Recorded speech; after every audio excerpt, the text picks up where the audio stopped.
Hi, and welcome to another Watch Geek video.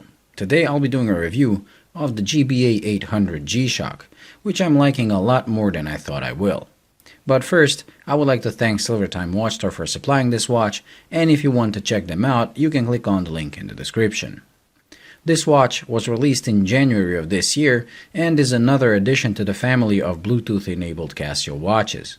If you know me and follow my channel, you know I don't like regular smartwatches as they start becoming obsolete as soon as they leave the factory, which is not something I want from a watch.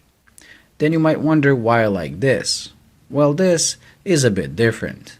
I see regular smartwatches as smartphones made worse by making them small and impractical, where this is a regular watch made better. The difference is that a smartwatch is just another thing you have to remember to charge, and from people I know who have them, they do forget to charge them and end up wearing a regular watch or no watch at all. Also, most of their functions are related and dependent on the phone, meaning that once standards and protocols change in the future, their functionality will greatly diminish. Not to mention the battery life will probably become appalling with age. This, on the other hand, comes with a regular CR 2016 battery that has a rated life of 2 years. And since Casio is very conservative about their battery life, for example, my 10-year-old DW5000 is still on its original battery, which was also rated to 2 years, I think you can expect at least 3 to 5 years of battery life with this.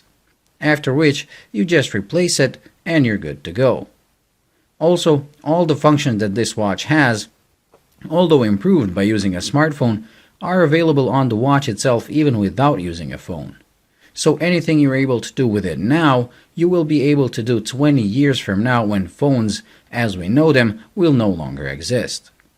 The phone connectivity just makes using these functions a lot more intuitive and faster for regular people. And the functions on this thing are amazing.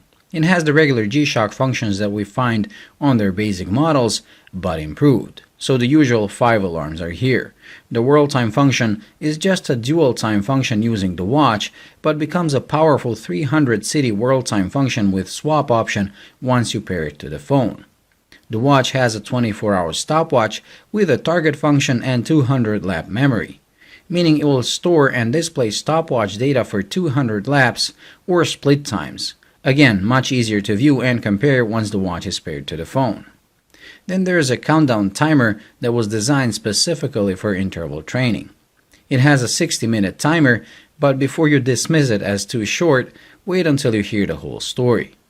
The timer can be divided into up to 5 intervals, with each one being settable down to the second and up to 60 minutes, giving you basically 5 consecutive 60-minute timers with a total of 5 hours. They create something called a timer set, and this set can then be repeated up to 20 times. This means you get a 100-hour timer with almost limitless setup capabilities. Like that wasn't enough, the timer can have a pre-start function where you can start it and it will first give you a 5-second countdown before it starts the set, so you can get into position for training. All this is settable on the watch. However, if you use the phone, you can create up to 20 different timer setups. So let's say each day of the week you exercise, you can use another timer. And then instead of programming the watch every day, you simply send the desired timer setup for that day to the watch and you're good to go. The last function is the step tracker. The watch has a built-in motion sensor that counts your steps and records your daily activity. You can also program a desired goal and the watch will graphically display how close you are to reaching it in percentage and also your level of activity for each hour. Again, if you pair this with your phone, you even get map data of the activities. When it comes to basic timekeeping, the watch relies on the phone to which it connects 4 times a day to check the time. In today's world, that is the fastest and most reliable way of getting accurate timekeeping and is a lot more practical than atomic watches that can only do it in the night and only in certain parts of the world. It is also better than GPS watches as you can do it indoors regardless of the weather. And the watch receives DST data, which is something GPS watches still can't. But again, if you don't have a phone, you set it up and use it as a regular G-Shock with regular quartz accuracy. Oh, and the last Bluetooth gimmick is the phone finder, where you can make your phone ring by pressing a button on the watch, which might prove useful to people who regularly leave their phone at random places at home and then have problems finding it, like I do. So as you can see, it has all the functions you would expect from a Casio, only made easier using the phone.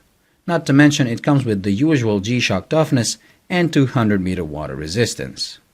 And now we come to the little details that make this an improvement over the G-Shocks, even if we ignore the functions and connectivity. The first one is the backlight and the hands. Now if you watch my videos, especially the GA-100 and GA-110, you know that I hate the way Casio does illumination of their analog digital models. And here I'm talking about regular G-Shocks, not the premium Mud Masters and such. They always put an LED that illuminates the face of the watch while keeping the LCD in the dark, which is not just bad during the night, but with negative display variance makes the digital screen hard to read in anything but perfect lighting conditions. And not only that, but on some versions, the hand's color is so close to the background that one has a problem reading time even during daylight. But if you look at any version of this watch, the hands are very contrasting, loomed, and easy to read. I especially love how it looks on this version, because the face of the watch and the screen background are all black. There's even a screen mode where only the seconds are displayed to make the background as black as possible.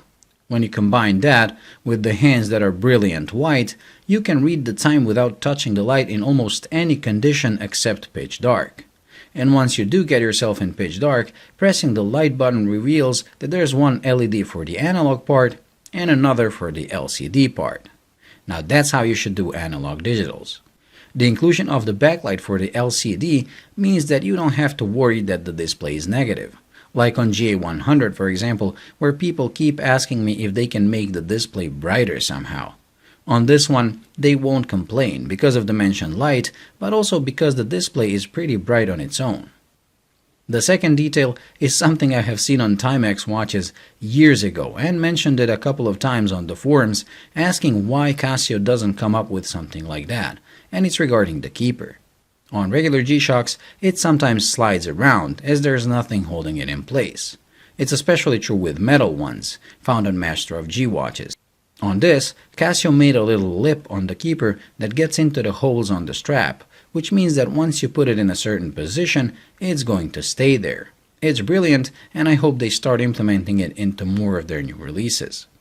Since we're speaking of strap-related things, there's only one bad thing about this watch, and it's the fact they use the plastic buckle and plastic buttons. This seems to have become a standard on new basic G-Shocks, as the last three I reviewed had the same parts made of plastic, with this one at least having a metal prong.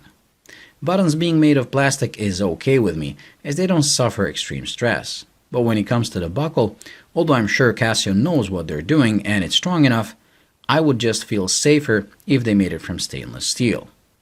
Now going back to the things I love about this watch, we get to the size. Although this watch looks very similar to the GA series, it's actually substantially smaller, which is a welcome decision by me and anyone with a smaller wrist. Don't get me wrong, this is still a large watch at a diameter of 48 and a lug-to-lug of 54. But by G-Shock standards, it's no longer extra large, which makes it look great on a wider range of wrist sizes. Does it mean that after more than 10 years, even Casio is reducing sizes of their new releases? I highly doubt it. But I'm glad they understand not everyone wants an oversized watch. To conclude, this release hasn't caught that many eyes and didn't make headlines, but I find it to be one of the best G-Shock releases this year. It's not revolutionary in any way, well maybe the keeper thing is, but it has so many little things improved that it makes it an excellent overall package. The best thing is that it's priced like a regular GA-100 and 110, meaning it's very affordable, and for what it offers, a true bargain. Also, if this is Casio's idea of a basic G-Shock of today, I can't wait to see what follows on the higher end.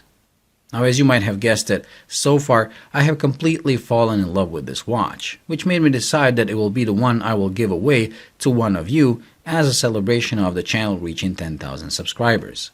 so make sure to stay tuned for that video to see how you can participate in the draw. And also stay tuned for the detailed tutorial on how to fully utilize and use everything I just talked about. Well, this pretty much completes this week's review, so thank you for watching. I hope you enjoyed. If you did, please like and subscribe by pressing this button right here. And until the next video, bye.